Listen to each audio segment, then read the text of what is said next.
Rahim wa salatu wa salam ala Rasulillah. Salam alaikum, bonjour tout le monde. Good afternoon. Mon propos sera adressé en français.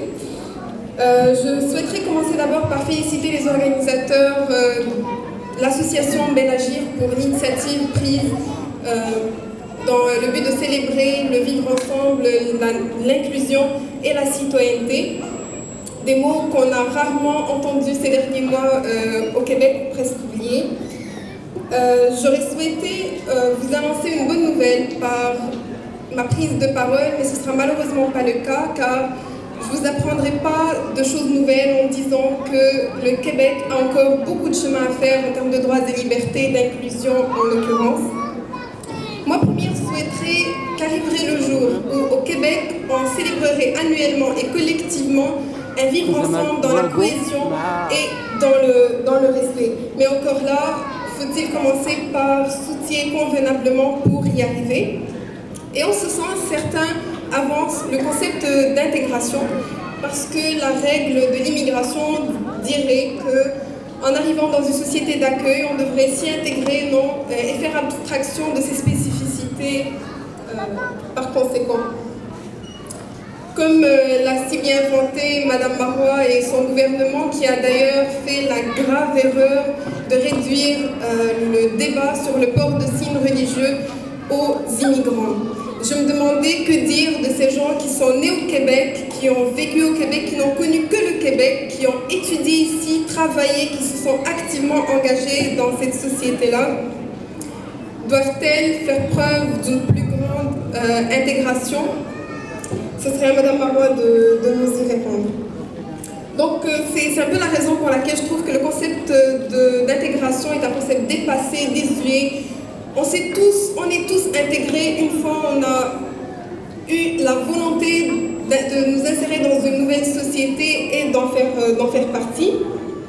Ceci dit, le problème, selon moi, le problème que vit le Québec, ce n'est ni l'intégration, ni l'immigration, ni l'altérité en soi. Ce qui dérange au Québec, ce n'est pas de le voir différent des années 70. Ce qui dérange, on admet tous que les réalités constitutives de cette société changent, l'histoire évolue et l'identité conséquemment. Ce qui dérange au Québec, en fait, c'est de le voir plutôt évoluer avec une communauté, et là je parle de ma réalité personnelle, de le voir évoluer avec une communauté qui serait ostensiblement musulmane. Des gens différents, on en veut. Tant que vous parlez arabe, que vous mangez du couscous, que vous jouez au soccer, que vous passez l'été à Marrakech et l'hiver à Montréal sans demander de salle de prière, ni d'accommodement irraisonnablement raisonnable, vous êtes les bienvenus. Autrement, non.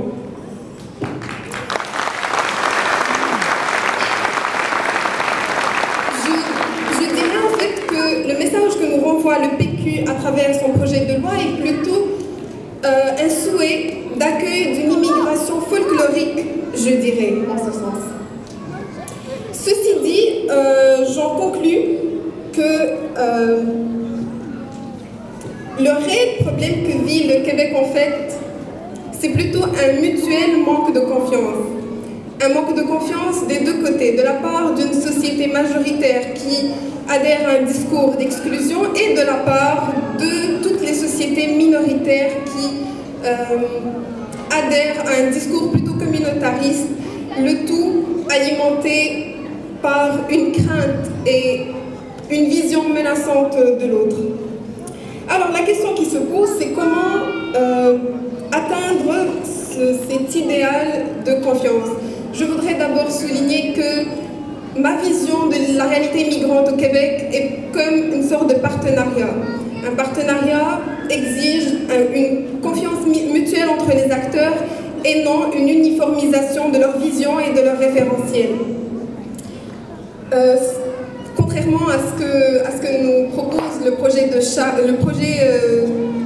loi 60 qui empêcherait par contre le Québec de puiser une richesse dans sa diversité. Comment donc atteindre cette confiance-là? Je me parle avec moi, pardon. c'est à travers le questionnement. C'est un exercice intellectuel très rigoureux et qui demande énormément de courage. C'est questionner sa crainte envers l'autre, c'est questionner son rapport envers toute altérité, c'est questionner, c'est se libérer de ce voile de l'ignorance que tout un chacun parmi nous avons encore. Et cet idéal-là, il n'est selon moi pas atteignable en légiférant. Ce n'est pas au PQ d'assurer une société inclusive, c'est assurer une citoyenneté et atteindre cet idéal que Belagir veut atteindre aujourd'hui, celui de la citoyenneté, de l'inclusion et de vivre ensemble, c'est le droit de chacun de nous de rêver d'une société pareille et c'est aussi le devoir de chacun de nous de le faire. Ce n'est pas au PQ de le faire que le